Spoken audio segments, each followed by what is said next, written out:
there was a really interesting study that was done here by our friend Rita Diller, and you know that she's a good woman. She's from Texas, right? So That's right. That goes without saying. Can't get any better than that. Can't get better than that. But she works for American Life League. Thank you for joining us again. Where are you right now? Right now I'm in Pampa, Texas. Oh, good. Okay, so you're back on holy ground. Holy ground again, right? Amen.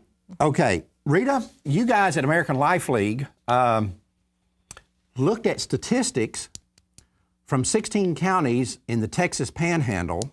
Now, Planned Parenthood and the rest of the abortion lobby is always out here saying, well, if you shut down these clinics, then women are underserved and teen pregnancy rates skyrocket because these kids can't get, condoms and birth control and dental dams and all the other crap that Planned Parenthood sells them. So you guys looked at the statistics when these 16 counties were suddenly without a Planned Parenthood facility. What did you find?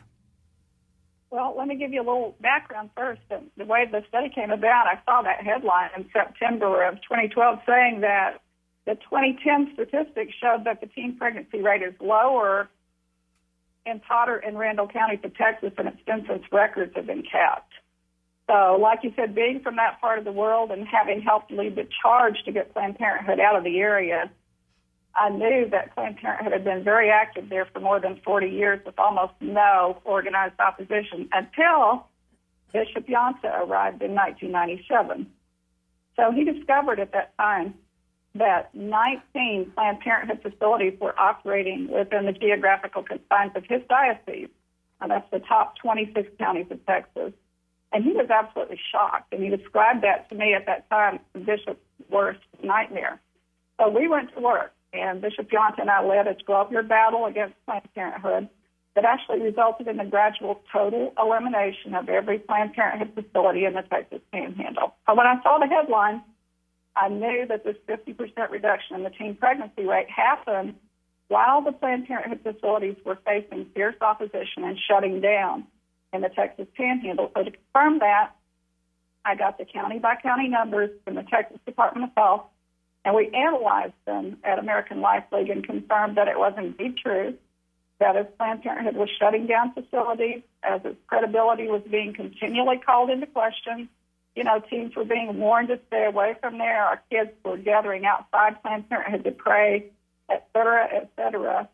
And people were actually abandoning the quote services of Planned Parenthood, that the teen pregnancy rate was plummeting. So we published the results of that analysis within our larger meta-analysis that we undertook about Planned Parenthood's whole business model. And you can find the entire report on our website at STOP.org.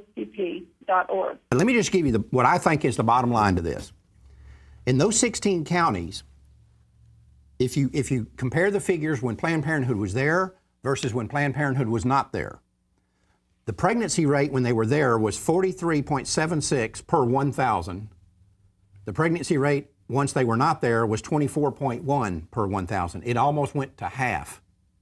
That's right. That's right. And it just goes to show that all the garbage that they feed us all the time about, Planned Parenthood teaches abstinence, and we want to teach birth control on the side because we know that kids probably won't be abstinent. In reality, that's just not reality. That's Planned Parenthood's world. It wants sex education that it calls sex positive, which means, children are sexual from birth, they say, and they want children to have sexual expression as a lifelong right. And they throw all these condoms and contraceptives at the kids and tell them to go out and have sex play, tell them how to have sex play, tell them that it's good for their health, et cetera. And then they turn right around and tell parents that they're promoting abstinence and birth control. Total disconnect from reality, total lies, one after the other. And the bottom line is that Planned Parenthood doesn't make any money off of abstinent teens, but it makes millions off of sexually active kids. Right. If you start breaking down their national numbers, what's interesting is they make a lot of money off abortion, but the real money is in birth control pills and STD treatments. That's where the big bucks are. And you don't have a need for birth control pills and STD treatments if you don't have sexually active teenagers. And Exactly. for Planned Parenthood to come out here and say, we're trying to reduce the need, quote unquote, for abortion, and we're trying to reduce sexual activity among these kids, would be like General Motors saying, we're trying to reduce the need for people to buy new cars.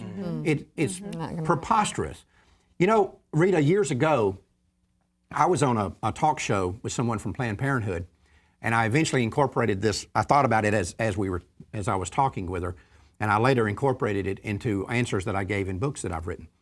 But this woman was saying, look, all these things that Mr. Crutcher's talking about are sound real good, but they're unrealistic. These kids are going to have sex, and we have to be there to provide them information so that they get quality health care and all this other garbage that they purport. And I said, so you're telling me it's unrealistic for, let's say, a 16-year-old boy, for us to tell him to be sexually abstinent? She said, yes, it is unrealistic. And I said, all right, let me ask you this question. Let's say you had a 15-year-old daughter, and your daughter came to you one night and said, Mom, I really like this boy. We've been going out, he's 16 or he's 17, and I really like him, but I don't want to have sex, and he's really pressuring me to be sexually active with him, and I don't really want to, but I don't want to lose him on the other hand, and I just don't know what to do. And so, like I said, he continually pressures me to have sex. Would you tell that daughter, look, it's unrealistic of you to expect him not to have sex? It's unrealistic of you to expect him to be abstinent. Is that what you would tell your daughter? Absolutely not. And of course, she was kind of stuck between the rock and the hard spot because she didn't want to say, yes, that's what I'd tell my daughter, but she didn't want to say no because obviously she sees the trap she was in. I said, well, I'll just answer for you. No decent, responsible parent would say that to their daughter. Now, if we can say to that 17-year-old boy or 16 or whatever he happens to be, it's reasonable for you to be abstinent if your girlfriend doesn't want to have sex. If that's reasonable, then it's reasonable to be abstinent just because it's not the right thing to do. So it's not like he's physically incapable. Right. And it's all about the teaching. You know, I have 4 sons, and I've told them, this is what happens. There are boundaries. When you step out of those boundaries, this is what can occur. If you don't have anything to worry about. And they know the consequences of all of it. They know that. They've been taught it. Right. And it is possible. It's definitely possible. It is conceivable. As kids are taught abstinence, obviously they become less sexually active. Less sexually active kids means less teen pregnancy. More sexually active kids means more teen pregnancy. This is not rocket science, folks. It isn't. And let me tell you, if on the bottom line, here's what it's about. When you push contraception-based sex education, what you do is you increase sexual activity at a faster rate than you increase the use of the contraception. That's right. And the gap between those two is teen pregnancies, birth control pills, and STDs. And that's where Planned Parenthood lives, right there in that gap. Yes. And do we there's always going to be rape, there's always going to be drunk driving. Do we say, well, they're going to drive drunk, let's just, give them a safe place to do it? Let's make them wear helmets. Yeah, they're going to they're going to rape. Maybe we should have rape centers to go to. Right. It's ridiculous. It is. The whole thing is ridiculous. And Planned Parenthood omits the real world statistics. They say you'll be safe from babies and STD if you use these condoms and this contraceptive.